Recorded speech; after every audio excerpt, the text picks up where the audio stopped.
Bonjour, très chers compatriotes. Zalo Abino Pierre Mike Moulowai. Les autres ont relevé la situation. Il y a République démocratique du Congo. Makambozo le kanakati ya République démocratique du Congo. Congo na yo Congo nanga. Congo ya besanyo soba congolais. Sans tarder, to kanena lumbangu que nous relever la situation sécuritaire dans l'est de la République. Donc nous relever la situation na kati ya Assemblée nationale. Oyo kamere autour de la déclaration. Tokolanda tout de suite là. Et tokende pe kotala quand toloba gérance il y a clan one clan sikoyo politique nyonso wana est-ce que baza fier to banda bango tout est-ce que baza fier na likambo yo neto kagama zo bisabiso que cette nuit tel nani ekwe d'autres nuits et cause que nini et tout ça pouvez-vous me dire au moins que tokozala na boumbu ya batu moko boye parce que bango baza soki ndengeni moi je me demande et puis je suis en train de me demander il y a que situation oyo comment est-ce que toko bandima poto zala kana bango tozaka baumbu na ya batu moko boye parce que bazui mindoki et puis est-ce que cette classe politique est fière de ça fière bozoka kaka fière. Bon, wana tozo kotango tout de suite toya tolobelango tukotia nani déclaration ya Kamere tokende pe kotia situation ndenge na analyser qui situation et chaque fois matin midi soir j'analysais la situation de Paul Kagame de la situation oyo ya ba massacre oyo esalemaki na Rwanda ndenge bazoloba ke ezali génocide ya Batutsi, c'est faux et archi faux parce que on ne peut pas prendre le mémorial bâtir sur le mensonge nayaki awa avec des analyses et aujourd'hui c'est ce qui sort maintenant à la toile selon les analyses que moi je faisais ici tous les jours. C'est pour ça, écoutez, ces gens-là ils ont fait une erreur qu'ils ont fait. C'est quoi? Ils ont oublié que les universités de l'Europe est ouverte pour quiconque, même un Africain peut venir étudier là. Et c'est ça qui fait que, et comme on peut savoir, et chaque fois, on a le belango. Génocide à Rwanda, quand on parle de génocide à Rwanda, ce n'est pas génocide oyo ezali génocide, génocide de Tutsi. Mais non. Mais par contre, tout comme koyoka ka ezali batutsi nde bakufaki ebele te ezali nde bahutu nde bakufaki ebele na génocide wana. Mais Paul Kagame a changé ma version ndenge alingi. Écoutez, na lobela qui situation et j'aime bien parler de ça pour nous fongola et ça il faut parler ça en français pour que nos compatriotes, pas nos compatriotes, je dirais le panafricain, tous les Africains puissent se saisir de la vérité et savoir qu'est-ce qui s'est passé au Rwanda. Parce que le Rwandais, ce sont des Africains. Ça, c'est un. Et de deux, il faut qu'il y ait la justice qui doit frapper, qui doit punir les responsables de tout ce qui s'est passé au Rwanda. Parce que ce sont nos frères, que ce soit Tutsi, Hutu, je ne sais pas qui. Mais lorsqu'ils meurent, il faut qu'il y ait toujours les responsables. Et qui est le responsable? C'est ça. Les responsables numéro un, on commence à citer les États-Unis d'Amérique. Mais c'est ça, on commence à citer déjà les États-Unis d'Amérique. Écoutez, on ne peut pas avoir peur des États-Unis d'Amérique, ce n'est qu'ils ont que des couilles comme nous tous ici. Quand il faut parler la vérité, il faut parler la vérité. Quand il faut aller à la guerre avec eux, on part à la guerre, il n'y a pas Rambo. Dans la guerre, il n'y a pas Rambo. Et souvent, la guerre de face à face, ils fuient. Ces gens-là fuient beaucoup. Hein. La guerre de face à face. Oui, ils cherchent la guerre avec des avions et tout ça, ils sont loin. Mais face à face, comme ça, ils fuient.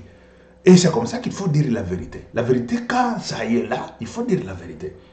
Nous ne sommes pas des animaux en Afrique pour venir nous tuer matin, midi, soir. Tuer les Rwandais avec le génocide qui s'est passé. Qui était à la tête des génocides? Ce sont les Américains. Et ça, je le disais. Je le disais matin, midi, soir. Les génocides du Rwanda, on ne peut pas venir nous dire que non, ce sont les Hutus qui sont responsables. Mais non, selon ce que nous avons étudié dans leurs universités, dans les universités européennes, On nous a dit, le précurseur, c'est celui le responsable, le premier responsable. Mais qui était le précurseur de tous les massacres qui s'est passé au Rwanda? C'est Paul Kagame. Pourquoi? Parce qu'il a fait descendre l'avion. Et il a fait descendre l'avion avec quel armement? Qui lui avait donné cet armement? Qui lui avait donné cette autorité de pouvoir descendre l'avion du président en fonction? Les États-Unis d'Amérique. Les États-Unis d'Amérique. Écoutez, écoutez-moi. Le monde est en train de changer. Le monde est en train de se mettre dans d'autres... Je dirais que l'ordre mondial est en train de changer. Quand on dit l'ordre mondial est en train de changer, c'est le temps de pouvoir recadrer les États-Unis d'Amérique. C'est le temps de pouvoir recadrer quiconque qui se croit très puissant sur cette planète, le recadrer correctement et le remettre sur sa place. Et s'il ne veut pas se mettre sur sa place, il y aura le temps où nous allons nous mettre tous comme un seul homme pour pouvoir le renverser. Et ça, c'est clair. Pour pouvoir le renverser. Et il sera renversé. Ça, je vous l'ai dit. Il sera renversé. Ils ne peuvent pas être là en train de tuer des gens, tuer la population, telle population on part, on tue, telle population on part, on tue. Mais non. Et ça, je l'ai dit, ce n'est pas parce que je suis... Même aux États-Unis, même devant Trump qui est président là, je veux lui dire en face, il ne me fera rien. Parce que ces gens-là, c'est quoi? Quand tu leur dis des choses en face comme ça, ils disent, ah, les gens commencent à... Mais oui, et c'est ça. Et on va se mettre bloc pour renverser les États-Unis d'Amérique. Ça, je vous l'ai dit. Vous ne connaissez pas... Écoutez, ici, nous sommes encore faibles, non? En Afrique tout entière, nous sommes faibles. Le Congo est faible. Mais moi, je parle ici. Je sais de quoi je suis en train de parler. Et je sais sur quoi je m'appuie. Je sais sur quoi je m'appuie. Il ne faut pas avoir peur. La République démocratique du Congo, c'est une grande puissance planétaire. Ça, je vous l'ai dit. Je vous confirme. Priez Dieu pour que vous le voyez avec vos deux yeux. Et vous le verrez arriver et s'accomplir avec vos deux yeux. Écoutez, très chers compatriotes, ce que je veux vous parler aujourd'hui, c'est quoi? Nous avons plusieurs choses qu'il faut parler, mais j'ai commencé avec ça parce que ça m'a intrigué, ça m'a donné au moins... J'aime bien parler de ça parce qu'il y a beaucoup de choses qui se cachent dans le mensonge du Rwanda, dans le mensonge de Kagame, dans le mensonge de tout ce qu'il est en train de faire là. Ce n'est que le mensonge. Ce n'est que le mensonge. On y va, très chers compatriotes. Avant d'arriver, je veux revenir sur cette situation. On va parler pourvu que tout Africain puisse écouter et savoir qu'est-ce qui s'est passé au Rwanda et pourquoi le Rwanda continue à massacrer le peuple congolais et le Rwanda se met comme maître suprême de tous les pays. Je ne sais pas quoi. On va arriver là-bas. On va arriver. On y va tout d'abord sur la situation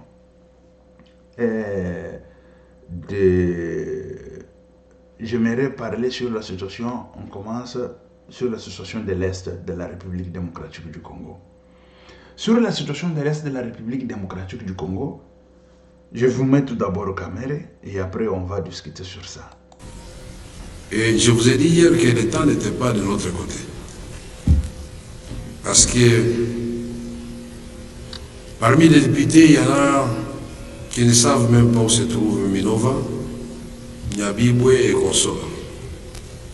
Quand on vous dit, on vous parle en langue, il faut saisir la gravité de la situation. Je crois que nos amis d'ici le Kivu du Nord qui peuvent vous dire que Nyabibwe est effectivement tombé cette nuit. Ils sont à Iousi. Iousi, c'est à quelques milles de Katana. Katana, c'est déjà la ville de Bukavu. C'est pourquoi je vous ai dit, est-ce que nous allons continuer à tourner en rond ou nous allons donner la matière au président de la République? Et voilà. Je vous ai dit... Vous avez suivi, ils sont déjà à Qatar, ils sont déjà, je ne sais pas si c'est où. Et Félix, il doit être fier de cette classe politique. Il doit être fier de cette armée. Il doit être fier, c'est ça, parce qu'il ne faut pas dire je ne sais pas quoi, parce que Félix, Ce qu'il nous avait promis, c'était autre chose. Ce qu'il est allé faire au pouvoir, c'est autre chose. Et je le disais. Et au deuxième mandat, on attendait que Félix, il peut prendre même...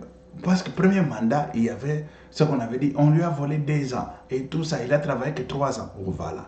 Au deuxième mandat, nous, on croyait que Félix va changer la classe politique, il va changer l'armée, il va changer tout ça. Et comme il est recruté aussi, on croyait que il va changer beaucoup de choses dans l'armée. Surtout parce qu'on sait la situation des brassages, mixage et tout ça. Le mandat entier est passé. Deuxième mandat, déjà, nous sommes au deuxième année de deuxième mandat. Ce qui était primordial pour les uns ou les autres, c'est parler des changements de constitution et tout ça. Au lieu de parler sur la situation tout d'abord sécuritaire de la République, parce qu'il n'y a rien qui dépasse la sécurité. On parle sur la situation de stabilisation tout d'abord, que ce soit stabilisation sécuritaire, stabilisation monétaire, stabilisation économique, stabilisation, tout ça. Maintenant, ce qui était dans les réseaux sociaux et partout, on parlait des changements de la Constitution. Vous blaguez ou quoi? Au lieu de travailler correctement, aujourd'hui là, vous avez vu votre fruit, vos fruits de votre travail. Le fruit du travail, le travail qui nous dit aujourd'hui là, et demain, hein, vous allez voir les gens de l'Est là, ils vont voter Kamere et tout ça. Vous ne réfléchissez pas. Nous les Congolais, on ne réfléchit pas. On ne réfléchit pas. Quand on vous parle de changer de classe politique, ce n'est pas nous amener les gens comme les Kamere là. Et puis, ils parlent sans honte, sans pudeur et tout ça. Non, telle ville est tombée, je ne sais pas si c'est... Suivant. Mais c'est grave ça. Et je vous ai dit hier que l'État n'était pas de notre côté. Parce que parmi les députés, il y en a qui ne savent même pas où se trouve Minova, Nyabibwe et consorts. Quand on vous dit, on vous parle en langue, il faut saisir la gravité de la situation. Je crois que nos amis d'ici le Kivu du Nord qui peuvent vous dire que Nyabibwe est effectivement tombé cette nuit. Ils sont à Iousi. Iousi, c'est à quelques milles de Katana. Katana, c'est déjà la ville de Bukavu. Voilà. La Bible est tombée cette nuit. Et puis, il parle à l'aise hein, dans l'Assemblée nationale. Il faut dissoudre Babylone et l'Assemblée nationale. Tout, les bandes, c'est fini. Vous avez travaillé quoi? Et c'est quoi? Ça, c'est la honte. La plus grande honte que moi, je n'ai jamais vue. On parlait qu'il y a beaucoup d'argent qu'on a mis dans l'armée. Nous, on croyait que vous êtes en train de travailler. Nous, on croyait que nous allons avoir l'armée qui résiste au monde. Ces gens-là. Et c'est comme ça qu'il y a des villes et des villes qui tombent. Des villes et des villes. Et maintenant, c'est vers Bukavu. Et puis, ils parlent ça correctement. Il faut négocier pour en faire quoi? Pour sauver quoi? Il faut changer la classe politique. Il faut changer la classe politique. Ça, c'est la honte. Quand je parle de la honte, c'est la honte. Et puis cette honte-là, Kamere, il n'a même pas honte de venir nous parler de ça devant la télé, devant et tout ça. Cette nuit, telle est tombée, cette nuit, telle ville est tombée, cette nuit, telle ville est tombée. Et ça, c'était... Oui, écoutez, moi, je ne vois pas en quoi ces gens-là, ils sont super puissants. Même les États-Unis d'Amérique, on va combattre avec lui. Et c'est comme ça, c'est la détermination. On doit combattre avec les États-Unis d'Amérique. S'il envoie les blancs, les noirs et tout, on combat avec eux. On combat avec eux. Moi, je ne vois pas les armements que ces gens-là, ils viennent avec. Je ne vois pas. Moi, je ne vois pas.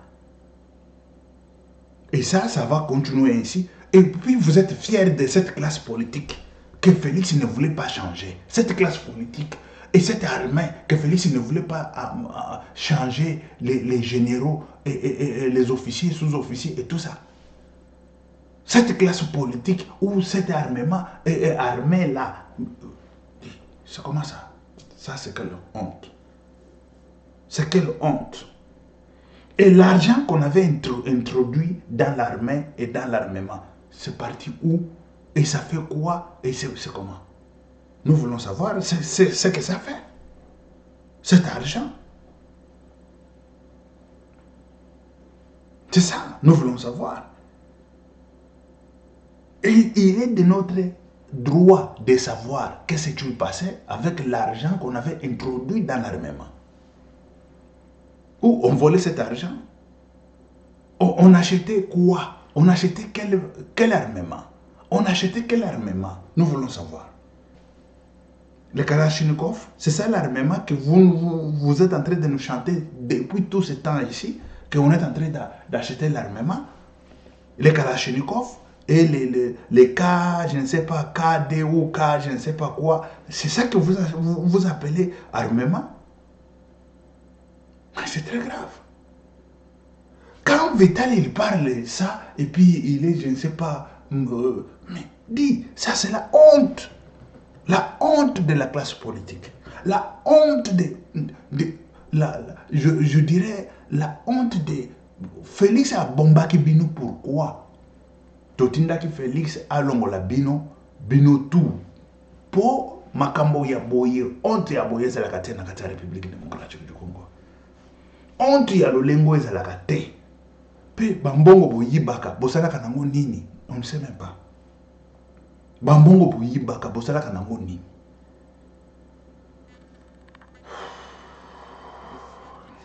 C'est très grave, ça c'est très grave. De venir nous dire des bobards comme ça. Ça c'est Kamere qui vient nous dire des bobards comme ça. Tant qu'on nous disait, on est en train de former nos militaires, on est en train de mettre l'argent depuis que le Congo est Congo. C'est ça que j'ai entendu. On nous a dit depuis que le Congo est Congo, on n'a jamais injecté beaucoup d'argent comme ça dans l'armement. Et cet armement, c'est quel type d'armement? On n'a ni blindé, on n'a ni quoi, mais nous avons vu des blindés dans l'Est là. Comment se fait-il que... Tout d'abord, des petits blindés là. Moi j'ai vu des blindés avec... ça s'appelle comment encore? Tu vois seulement... ça s'appelle comment? Hein? Moulonda ou Mohela Chana na Mohato Kanungo, ou la bombe. Mais ça, ce sont des histoires archaïques. Aujourd'hui, c'est quand on met même des camions seulement, avec des camions. Derrière là, ça peut pomper 50 obis directement. Ça part. Et c'est ça qu'il faut faire. C'est ça qu'on appelle armement. C'est ça qu'on appelle armement. Et armement qu'on avait acheté au Congo, c'était quel type d'armement? Nous voulons savoir. C'était quel type d'armement? On nous parle Minova est tombé, on nous parle Bibo est tombé, on nous parle. Et puis il vient, il parle, et puis c'est comme si des étrangers ils doivent venir chez nous. Si vous ne voulez pas, on vous tabasse, allez, vous devez dire oui. Et puis on dit oui pour rester, et ça c'est pour vendre la République ou pour leur dire quoi dans la négociation. Venez, on va diriger ensemble avec vous. Et qui sont-ils ces gens-là? Quel que soit, ils sont derrière les États-Unis d'Amérique. Je vous dis que le Congo nous appartient.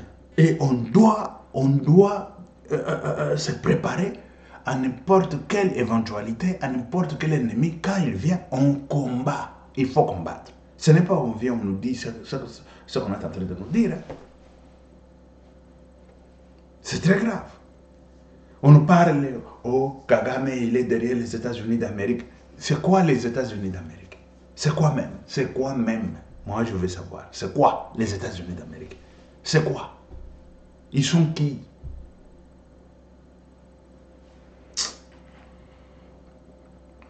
C'est grave. C'est très grave, très chers compatriotes, chez nous, avec des situations pareilles.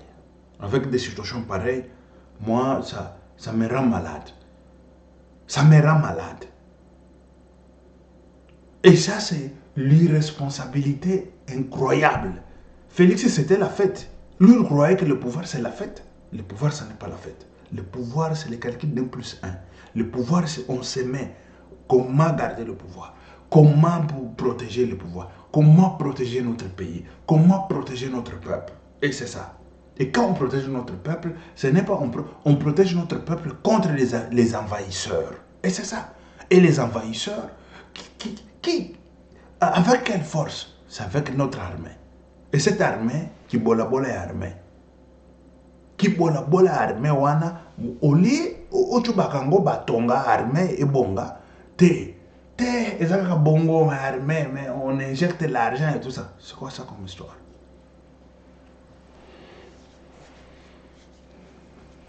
Écoutez, je suis fier d'être congolais, mais avec ça, ça me rend encore ça me rend malade.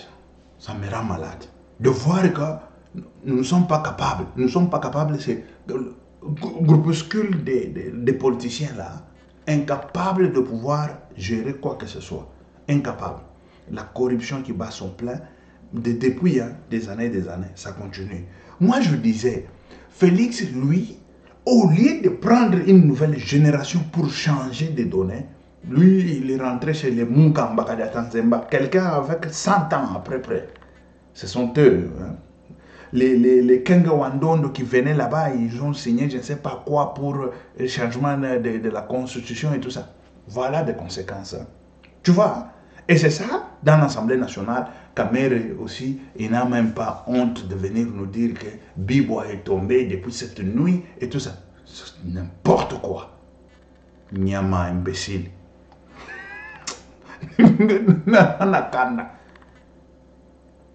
Bibo est tombé. Bibo est tombé. L'argent qu'on mettait dans l'armement, ça partait où? On a introduit beaucoup d'argent dans l'armée. Et c'est quoi ça? Vous êtes fiers.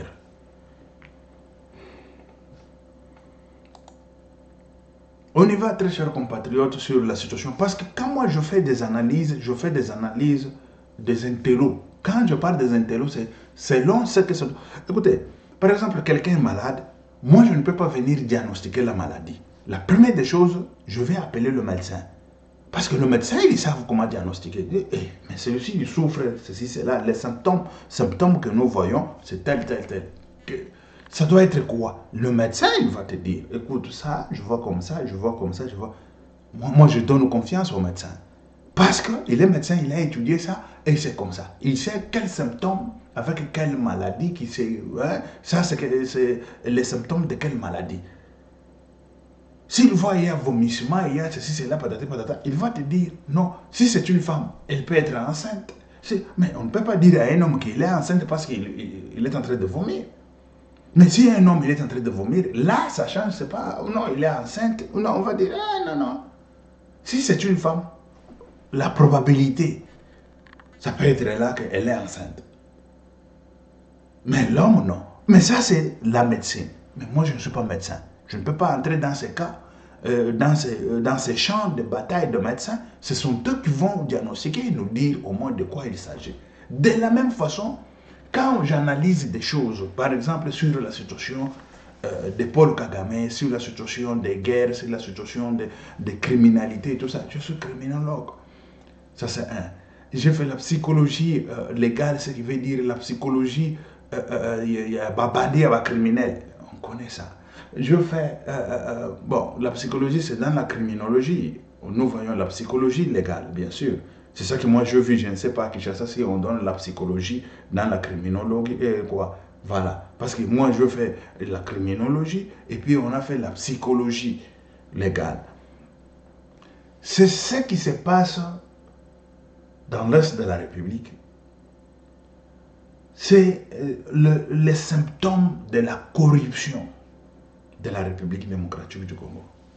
Et on est fragile parce que nous sommes fragilisés par nous-mêmes avec la corruption. On devrait être fort avec tous ces minéraux qui sortent dans l'Est de la République. C'est ça qui devrait renforcer notre économie. Notre économie. Quand on parle de dollars, on parle de ceci, cela, patati, patata, on devrait avoir les réserves de dollars, c'est à partir des minéraux qui sortent de la République démocratique du Congo et surtout dans l'Est de la République. Des réserves de visa. Et les réserves de visa, ça pouvait déjà faire que la stabilité de visa ou la stabilité de monnaie, stabilité monétaire sur le plan stratégique, économique, il y a la République démocratique du Congo. Mais ça, ça part au Rwanda. C'est les Rwandais, avec le groupe armé, ils sont en train de prendre et partir.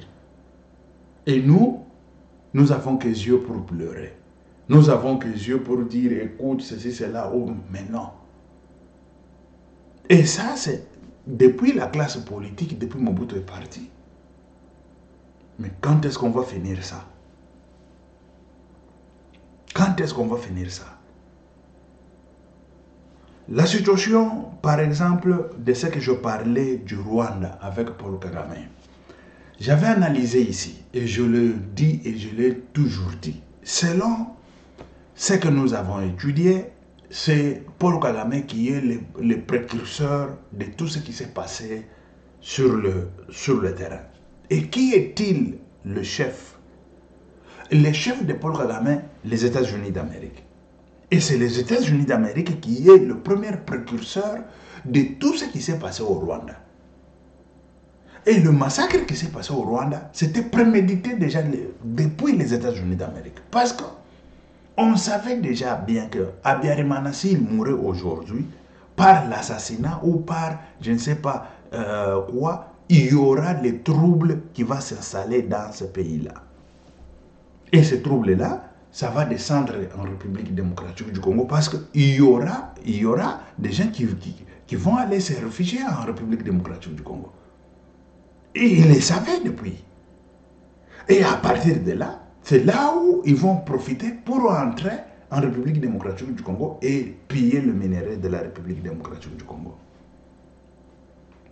Par exemple, le moment où nous sommes en train de parler avec vous, la Zambie se prépare déjà.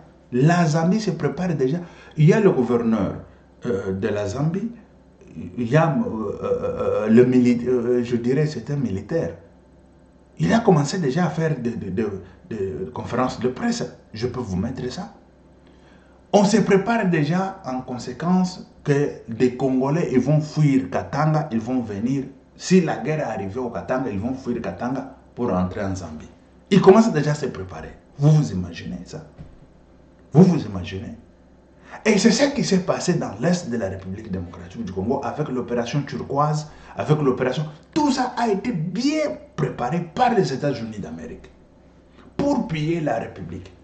Il faut tuer des milliers de gens au Rwanda et venir tuer encore des milliers de gens en République démocratique du Congo et pour voler nos minéraux. Ça, c'est le... Et vous avez vu qu'il a fermé l'ambassade hein, parce qu'il sait que déjà les gens commencent à comprendre que nous avons notre responsabilité. Quand il y aura des massacres, il y aura ceci, cela, leurs compatriotes ou leur ambassade ne sera pas épargnée. Ah, rentrez vite aux États-Unis d'Amérique. Ils ont fermé. Parce qu'ils savent que les gens se mobilisent déjà. Ils savent bien que, quand ils savent, nous savons déjà bien que c'est les États-Unis qui est derrière tout ça, qui avaient déjà préparé tout ça. Il a fragilisé la République démocratique du Congo avec la politique de mixage, braquage, tout ça. Vous connaissez tout ça. Et on a fragilisé la République démocratique du Congo. Et aujourd'hui, on a vu que tout ce qu'on a fait là, ces gens-là, ils sont devenus vieux. On est en train de... ils veulent renouveler encore, régénir le mixage, brassage et tout ça. Félix, on n'a pas besoin de cette... dialogue. Nous avons besoin aujourd'hui. S'ils veulent nous tuer, qu'ils nous tuent tous. Et c'est ça. S'ils veulent nous tuer, qu'ils nous tuent tous. Brassage, mixage et tout ça, on n'en a pas besoin. Bien sûr. Ça c'est clair. On a déjà fragilisé la République démocratique du Congo pendant longtemps. Et on continue encore à fragiliser encore avec le mixage, brassage, avec des nouvelles générations, non? Voilà. Il faut toujours faire comme ça pour que le Congo soit toujours tel qu'il est. Congo faible, Congo sans histoire, Congo sans armée, Congo sans police, Congo sans rien, Congo avec la corruption, Congo avec tout ça. C'est ça. Et c'est ça. On doit être fort. Fort, c'est quoi? Résister contre le rebelle là. Résister, pas le rebelle, le Rwandais. Parce que les Rwandais, ils ne sont pas extraordinaires. Quand on parle, les Rwandais, qui sont-ils? Ce sont des humains qu'on peut aujourd'hui finir avec eux et finir même avec Kagame là. Mais ce qui se passe en République démocratique du Congo, ça n'a pas de nom. Ça n'a pas de nom. Pour moi, ça n'a pas de nom.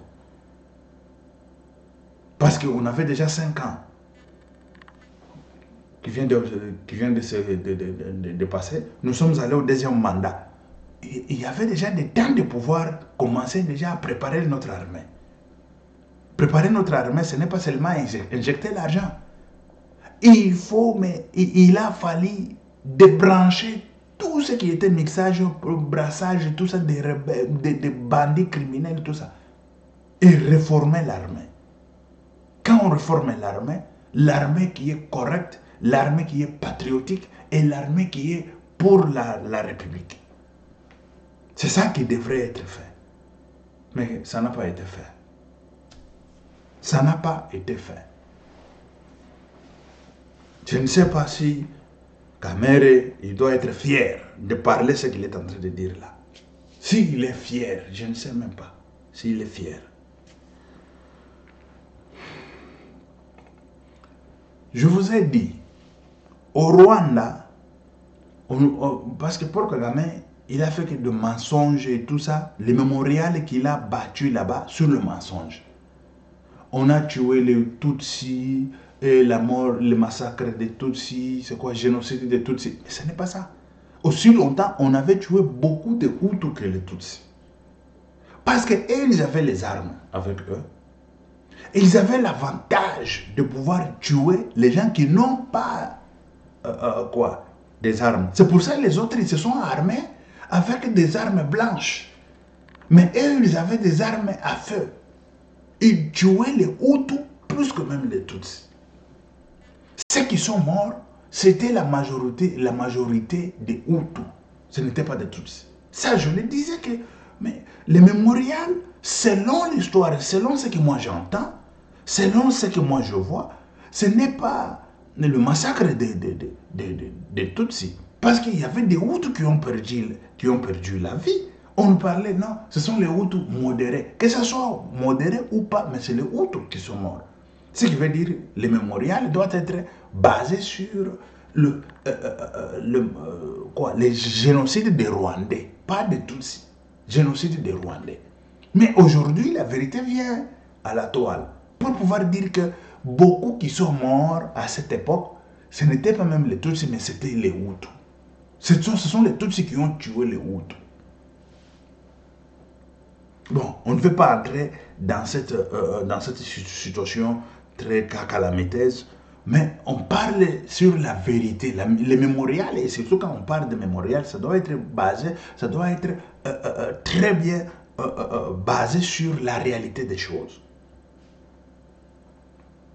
Mais selon l'histoire, c'est maintenant que ça commence à sortir que la responsabilité, parce que, et quand moi je le parlais, je le disais, je n'ai pas peur de qui que ce soit, ni les Américains. Moi, je vais affronter. La vérité doit être dite. C'est lui qui a 25 couilles qui vient m'arrêter. Moi, Pierre-Mike Mouloua, je suis ici. Moi, je disais très bien, quand les premiers individus qui étaient morts, ce n'était pas les Hutus, ce n'était pas les Tutsis, mais c'était Hutus, le président Habyarimana. C'est ça qui a déclenché le massacre, c'est ça qui a déclenché le génocide. Mais comment le génocide sera au nom des Tutsis? Mais quand le premier individu qui était mort, ou la première personne, c'était Hutu. Mais le mémorial est attribué aux Tutsis. Et c'est comment? Par quelle magie? Vous comprenez tout d'abord, à partir de ça, à partir de là, c'est là où j'ai commencé à comprendre que c'est le mensonge, il y a beaucoup de mensonges sur tout ça. Parce que celui qui est mort, la première personne qui est mort pour qu'il y ait le massacre, pour qu'il y ait le génocide, ce n'était pas Tutsi, c'était Hutu. Mais comment on va attribuer, même s'il est un seul individu ou une seule personne qui était morte ce jour-là, mais comment on va attribuer aux Tutsis le mémorial? et au nom de tous. À partir de là, j'ai vite compris que c'était le mensonge. Et c'est aujourd'hui que là où on voit maintenant sur la toile, il y a eu des enquêtes qui se sont faites pour pouvoir dire que beaucoup de gens, la majorité qui étaient mortes, la majorité des personnes qui étaient mortes ces jours-là, ou cette période-là, ce n'était pas les Tutsis, c'était les Hutus. Mais quand on nous enseigne des crânes des gens là, ce ne sont pas les crânes des Tutsis, ce sont des crânes de Hutus. Donc, Paul Kagame, il prend pour faire chantage, pour se laver à ce crime qu'il a commis, qui a été soutenu par les États-Unis d'Amérique. Soutenu par les États-Unis d'Amérique. Et cela doit finir. Cela doit finir. Cela doit finir. Ça doit prendre fin. Ça doit prendre fin. J'avais vite compris beaucoup de choses. C'est que j'avais analysé ici et j'ai analysé tous les jours. Les responsables de massacre, c'est Paul Kagame. Les responsables de massacre, ce sont les Tutsis, ce ne sont pas les Hutus. Les responsables de massacre, parce que dans tous les angles des études de ces massacres, de l'histoire des mémorials qui s'est passé au Rwanda, c'est les Tutsis qui sont fautifs. C'est les Tutsis qui ont fait pour qu'il y ait tout d'abord ce qui s'est passé là. Et qui sont-ils? Kabarebe, James Kabarebe est cité. C'est celui qui a donné l'ordre direct, James Kabarebe. Et James Kabarebe a eu l'ordre de Paul Kagame. Et Paul Kagame qui a été couvert par les États-Unis d'Amérique. Vous comprenez? Par les États-Unis d'Amérique. Suivez, je vais vous laisser suivre quoi ces reportages. Parce que ce sont les Blancs qui commencent à faire des reportages qui disent la vérité, mais c'est la seule vérité que moi je disais tout le temps ici, selon ce que nous avons étudié dans leur haute école et université. Mais oui. Et aujourd'hui, c'est sorti. On commence déjà à pointer les doigts qui est le responsable et qui ne l'est pas. Parce qu'on mélangeait tout pour pouvoir tromper vigilance au peuple africain, pour pouvoir tromper vigilance aux gens que, non, écoutez, ce sont tous ceux qui sont morts plus que les Hutus. Même si cela est le cas, mais comment est-ce qu'on peut attribuer un mémorial au nom de Tutsis? Les mémorials doivent être attribués aux Rwandais. Avec en tête les États-Unis d'Amérique, tout le temps ici, les États-Unis d'Amérique, ils luttaient contre le terrorisme. Tout le temps. Et il n'y a personne ici, je vous dis, personne n'a les couilles de venir m'arrêter, moi, ou de faire quoi que ce soit. Je m'appelle Pierre-Mike Mlowaye. Les États-Unis d'Amérique, ici, ils luttaient contre Ben Laden. Ils luttaient contre le terrorisme. Mais ce sont eux les premiers terroristes du monde. Ce sont eux les premiers terroristes. J'assume mes propos. Et je suis en train d'assumer mes propos. S'ils ont des couilles, je vous dis qu'ils viennent m'arrêter. Je vais aller même aux États-Unis, j'arrive comme ça. Il n'y a personne qui a des couilles pour maman. Ce que je dis est vrai. Il n'y a pas... Je ne patrouille pas les mémos ou la réalité. La vérité, ça doit être dit. Et en face même des Américains. Et il y a des Américains qui savent ça. Il y en a. Ils sont en train de lutter contre le terrorisme mondial. Ici, tout le temps, je me demandais, je dis, comment se fait-il que celui qui a fait descendre l'avion d'Abiyarimana, on l'étale le tapis rouge aux États-Unis d'Amérique? Parce que faire descendre l'avion, déjà, c'est l'acte terroriste. Ça c'est connu de tout le monde. Mais Paul Kagame, il a fait descendre l'avion d'Abiyarimana. On le reçoit à la Maison Blanche, sur le tapis rouge, aux États-Unis d'Amérique. Mais 2 poids 2 mesures. 2 poids 2 mesures. Quel est l'Américain qui a des couilles pour venir me dire qu'ils ont raison d'attaquer Ben Laden et d'accueillir Paul Kagame? Parce que tout ils sont terroristes à même titre. Tous terroristes. Ils vont me dire quoi? Que non, ce n'est pas Paul Kagame qui a fait descendre l'avion. C'est qui? Mais ce n'était pas aussi Ben Laden qui était venu descendre les avions aux États-Unis d'Amérique. Ce n'était pas Ben Laden. Lui, il était chez lui. Mais il y a eu des gens qui ont fait descendre les avions. Et ceux qui ont descendu les avions aux États-Unis d'Amérique, tous, ils sont morts avec les victimes. Je compatis avec les victimes des États-Unis d'Amérique parce qu'ils sont innocents. Ils sont allés mourir dans une chose qu'ils ne savent même pas, ni la tête ni la queue. Mais ceux qui savent la tête et la queue, ce sont les dirigeants américains. Ils savent. Des bandits, des criminels, les dirigeants américains. Des bandits, des criminels, je le dis encore. La population pauvre, la population victime, ils ne savent pas ni la tête ni la queue de quoi. Ils disent, ils se sont retrouvés dans la mort. Ils se sont retrouvés étouffés dans la mort. Étouffés dans la mort. Je salue leur mémorial. Je salue vraiment leur bravoure de leur famille. Mais les dirigeants américains, bandits criminels, voyous. Et ce sont eux qui ont fait tout ça. Les voyous criminels, les dirigeants américains, ils ont pris Kagame, le même Kagame qui a fait le même acte pour faire descendre l'avion. Même si on disait que ce n'est pas Paul Kagame n'était pas là. Mais c'était ses ordres, tels que Ben Laden l'a fait. À même titre que Ben Laden. Mais on est en train de l'accueillir à la Maison Blanche. Voyous, criminels. Des voyous américains, voyous, criminels. On est en train de l'accueillir, accueillir un autre voyou, Paul Kagame, un autre terroriste, Paul Kagame, comme eux. Ils sont en train de tuer leur peuple.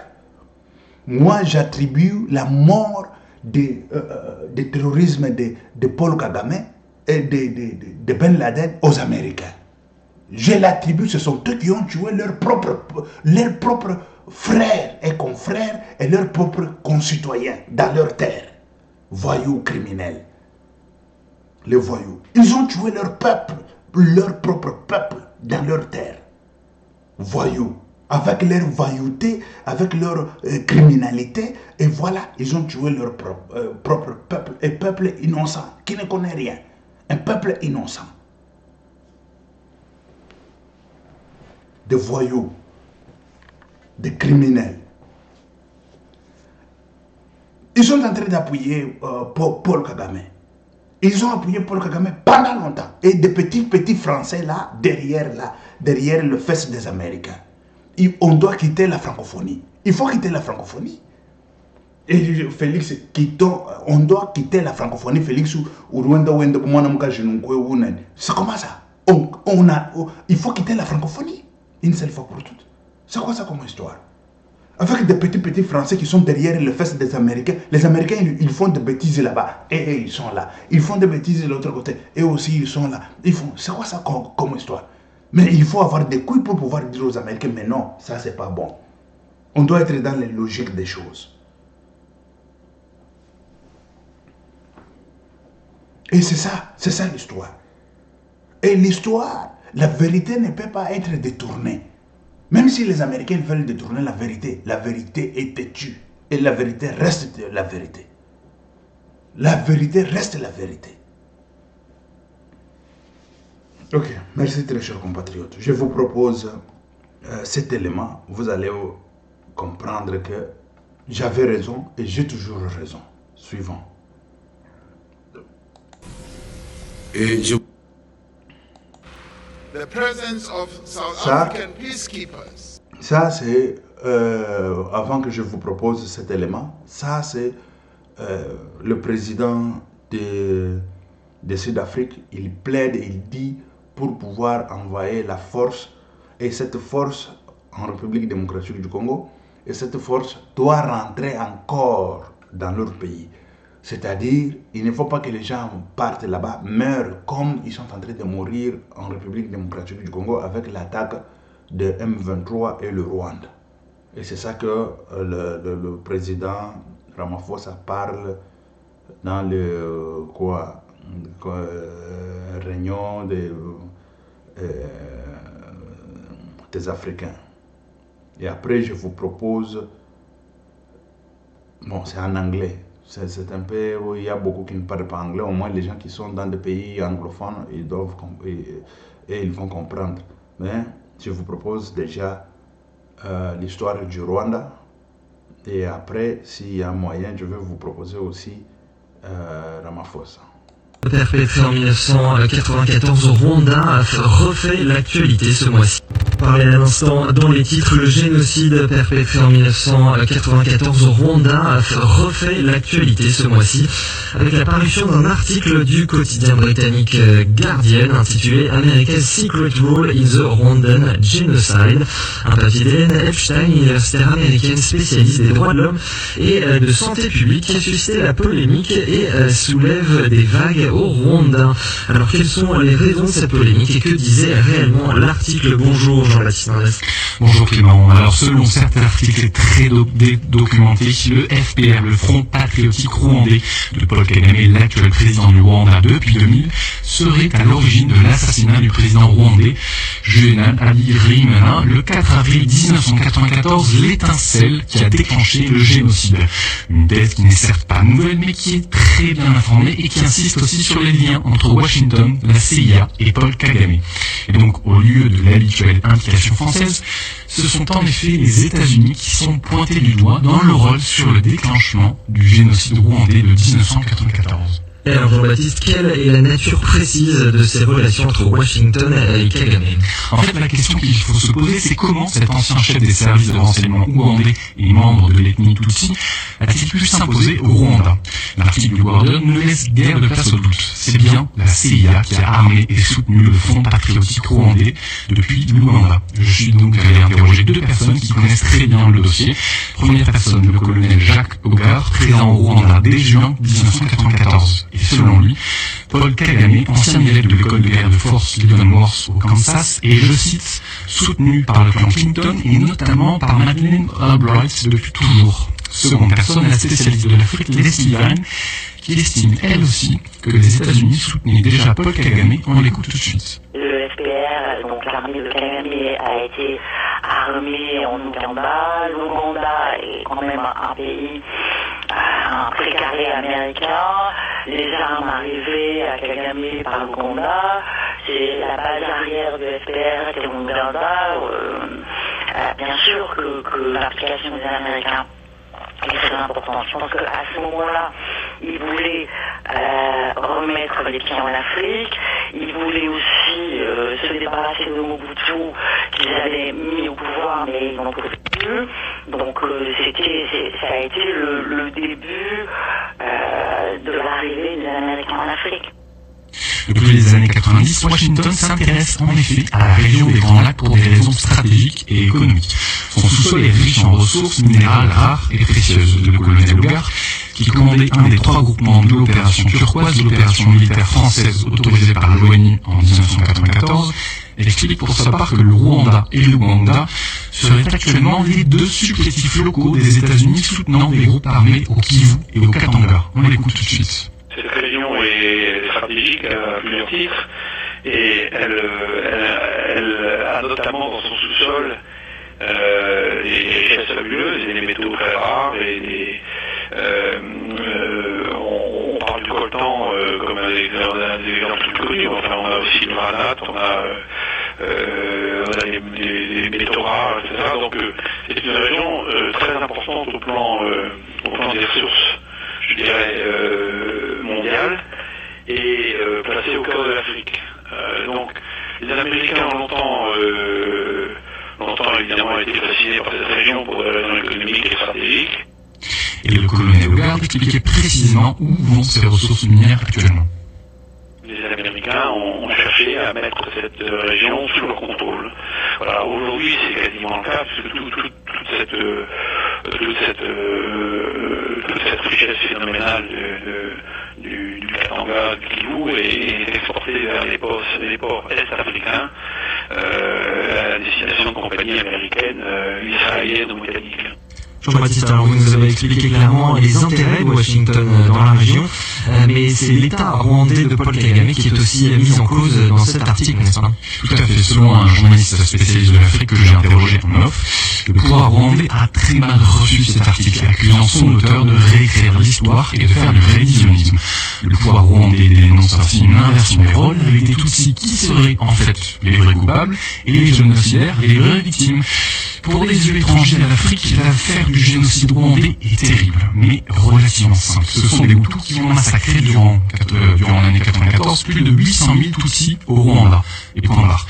Mais si l'on creuse davantage le contexte, l'ensemble des acteurs sur le terrain et ses ramifications dans toute l'Afrique de l'Est, il s'agit d'un conflit extrêmement complexe jouant sur plusieurs échelles et qui perdure depuis en République démocratique du Congo, avec un bilan total de 6 millions de morts. Et un conflit qui porte également une charge émotionnelle très forte, en particulier en France.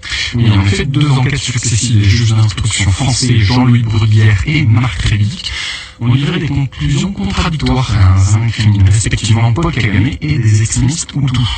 2 conclusions différentes qui reflètent les positions de 2 camps irréconciliables. Les résultats de l'enquête du juge Bruguière furent ainsi à cause d'une rupture des liens diplomatiques entre Paris et Kigali. Car c'est aussi le rôle de l'armée française, du gouvernement français qui est régulièrement mis en cause, accusé notamment d'avoir formé des cadres militaires Hutus et sa passivité face au massacre. Le livre de Pierre Péan, Noir Fureur, Blanc Menteur, paru en 2005, a fait l'objet d'un procès pour diffamation raciale et provocation à la haine raciale. Et le journaliste d'investigation a été accusé de négationnisme par l'Union des étudiants juifs de France et Elie Wiesel, prix Nobel de la paix. Alors, émotionnel, c'est très compréhensible du fait de ces 800 000 morts. La récupération politique et les mensonges le sont moins, selon le colonel Jacques Ogard. Il y a évidemment une instrumentalisation du génocide rwandais qui a bien existé. Je ne suis pas en train de dire qu'il n'y a pas eu de génocide en 1994. Il y en a bien eu un, mais qui faisait suite à d'ailleurs de très nombreux massacres qui avaient un peu mis en condition les esprits et qui a été suivi d'autres génocides, 95, 96, 97. Cela dont personne ne parle, il est même interdit d'en parler. Vous êtes révisionniste quand vous en parlez, parce que là, c'est l'inverse, c'est-à-dire que ce ne sont pas les Hutus qui massacrent majoritairement les Tutsis, ce sont les Tutsis qui massacrent majoritairement les Hutus. Donc il est interdit d'en parler à ce motif précis. Et le colonel d'ajouter ainsi qu'il s'agit d'un sujet tabou, puisqu'il incrimine directement le pouvoir rwandais actuel, celui-là même qui tire sa seule légitimité du génocide de 1994. Les Sylvaniens confirment cet avis. C'est toujours la justification de Kagame dès qu'on touche à cette histoire. C'est toujours le mot révisionniste qui sort, parce que voilà, il y a les mots génocide et révisionnisme, mais enfin, l'histoire est l'histoire. Qui a tiré sur l'avion d'Abariyama? C'est la grande question. Et maintenant, tout le monde sait, bien sûr, et l'article revient là-dessus, que c'est les gens du FPR de Kagame qui ont tiré. Et le déclencheur du génocide est là. Après, Kagame peut dire tout ce qu'il veut, il ne va pas dire c'est moi qui ai tiré. Et justement, le colonel Hubert le révèle dans son livre Les larmes de l'honneur. C'est une équipe de 4 hommes du FPR, le Network Commando, agissant sur les instructions directes du colonel James Kabarebe, un des adjoints de Paul Kagame, qui a procédé à cette opération. Fin de citation. Pourtant, selon la thèse officielle rwandaise, confortée par l'enquête du juge Marc Révic, ce sont bien des extrémistes Hutus des FARC, les forces armées rwandaises, qui auraient abattu le Falcon du président d'alors Juvenal Habyarimana. Et ceci dans le but de promouvoir une ligne encore plus dure envers les Tutsis. Alors, difficile de cerner le vrai du faux, les coupables et les victimes sur ce sujet si intense et complexe, surtout lorsque l'ambassade du Rwanda à Paris ne répond pas à nos sollicitations répétées. Mais comme les Sylvaniens le déclarent, tout ce qui se passe et les millions de morts qu'il y a en République démocratique du Congo, tous les groupes armés qui interviennent en République démocratique du Congo, c'est des groupes armés qui sont soutenus par le Rwanda ou qui sont soutenus par l'Ouganda. Or, encore aujourd'hui, le Rwanda et l'Ouganda sont soutenus par les États-Unis, et ça ne cesse pas. Et il y a tous les jours des attaques meurtrières en RDC, ça ne cesse pas. Donc, ça continue. Et ce qui est plus grave encore, c'est que, effectivement, les massacres de 94 ont eu lieu, ils réfèrent environ 800 000 victimes, mais depuis cette guerre s'est jamais terminée, on a eu 6 millions de morts en RDC. Donc cette guerre-là continue, et elle continue en République démocratique du Congo. Alors évidemment, le sujet est extrêmement complexe. Il aurait mérité plusieurs heures d'écriture, mais c'est... Dans notre sous-sol, près de, ou plus de 60%, nous sommes détenteurs, dans notre sous-sol, de près de, ou plus de 60% des minerais stratégiques, ceux qui vont faire l'économie de demain, se trouvent ici au Congo. Mais si nous sommes distraits, vous savez ce qui risque de nous arriver? On va nous faire une guerre ici. Comme en Irak, comme en Afghanistan, les multinationales vont prendre des pans entiers de notre pays et vont les diriger avec des seigneurs de guerre uniquement pour exploiter nos richesses. Et demain, quand il n'y aura plus rien, on nous abandonnera et nous ressemblerons à la Somalie. C'est ça qui risque de nous arriver si nous ne sommes pas vigilants. Mais tout ça demande de la concentration, du sérieux. Si nous ne faisons pas attention, comme je vous l'ai dit, on va nous diviser, on va nous séparer pour notre propre malheur. Et nous n'aurons que nos yeux pour pleurer. Et moi, ça ne m'a jamais traversé l'esprit comme scénario. Donc je ne suis pas prêt, c'est pour vous montrer la détermination que j'ai, je ne suis pas prêt à vivre un tel scénario. Je veux conduire mon pays de telle sorte que demain, après-demain, dans 100 ans, dans 1000 ans, tout le temps que ce pays, que ce monde sera monde, que le Congo reste uni, que les Congolaises et les Congolais vivent heureux dans leur pays, heureux et libres. Et ça, c'est possible, ça dépend que de nous. Parce que lorsqu'on vient déstabiliser un pays, on ne le fait pas directement de l'extérieur. On le fait grâce à des répondants que l'on trouve à l'intérieur. Et si nous ne faisons pas attention, nous restons distraits, moi j'appelle ça de la distraction, alors à ce moment-là, oui, on nous déstabilisera. Mais battons-nous, parce que il n'est pas question qu'on vive cela. Je sais que vous aimez chacune et chacun d'entre vous là où il est ce pays. Vous y êtes attachés comme moi. Et je sais que je peux attendre de vous la même détermination pour garder ce pays uni et le développer pour le bonheur de nos populations.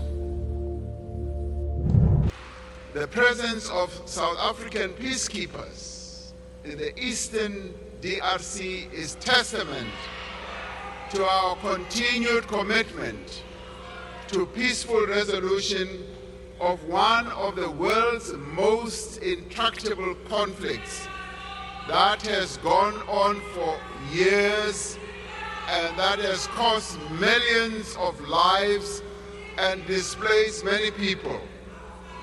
Now we call on all parties to embrace the current diplomatic efforts to find a peaceful resolution, including honoring the Luanda process. We will attend the joint summit between SADC and the East African Community scheduled to take place in Tanzania this weekend, where we will reiterate our call for a ceasefire and a resumption of talks to find a just and enduring solution, and we will make sure that our boys, our soldiers do come back home.